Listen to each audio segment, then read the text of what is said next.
Само уште 3 дена полицајци ќе ловат луѓе кои надворно отворено не ги носат маските соодветно, особено онаму каде што е најраздвижено.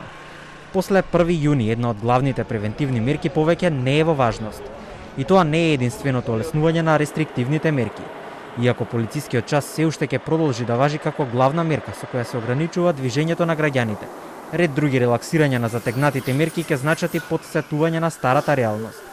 Свадби повторно ќе има, но според протоколи со ограничен број на гости, 100 и само со 50% од достапниот простор во отворените градини. Предложено е да престане да важи забраната за групирање на отворено. При групирање на повеќе лица останува препораката да се носат заштитни маски. Спортските надпревари кои се играат на отворени терени да се играат со публика, но со максимална исполнетост од 30% од капацитетот на стадионот.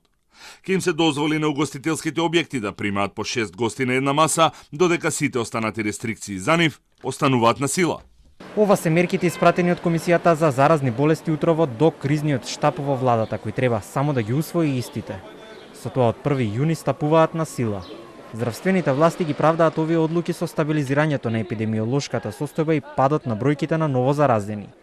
А во меѓувреме, додека се олеснуваат мерките во пунктовите, секојдневно се одвива вакцинацијата.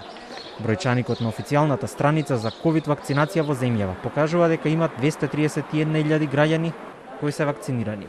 Заклучно со вчера 54.600 лица ги примиле и двете дози од вакцината.